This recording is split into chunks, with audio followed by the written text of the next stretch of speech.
അല്ല പിന്നെ ഒരിടത്ത് പോയി രാവിലെ ആയിരിക്കും. ഞാൻ ഭ്രാന്തനാന്നോ?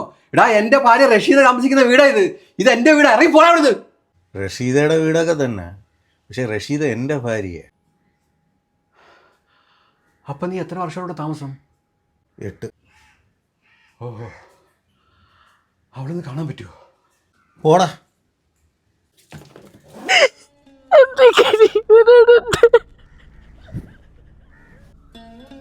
ഇത് പെരുന്നാളിന് അവൾക്ക് കൊടുക്കണം, ഞാൻ തന്ന സമ്മാനം എന്ന് പറഞ്ഞാൽ മതി.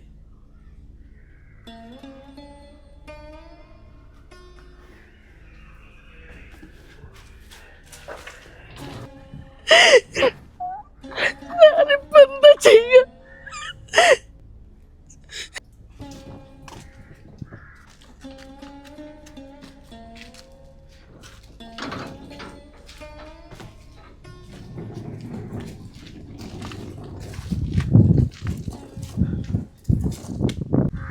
ഷെഫീക്ക്, നീ എന്ന് വന്നടാ?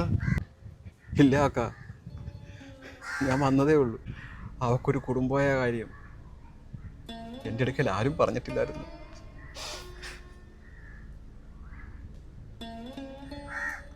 എടാ, നിന്നോട് എങ്ങനെ പറയാനാ? നീ വന്നിട്ട് 7-8 വർഷമല്ലേ? നിന്നെക്കുറിച്ച് വിവരവും ഇല്ലായിരുന്നു.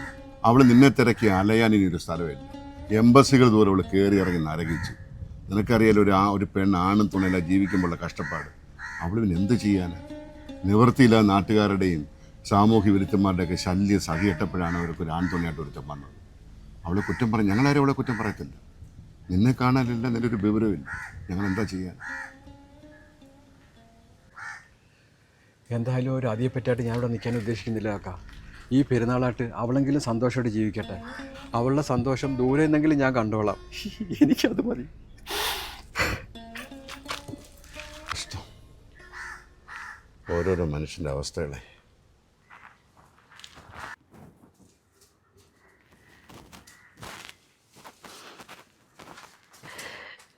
ഇക്ക, ആരാടി ഇവിടെ വന്നിട്ട് പോയത്? പെരുന്നാളിന് നിനക്കൊരു സമ്മാനവും വെച്ചിട്ട് പോയേക്കുന്നു. ആരാ? ഇക്ക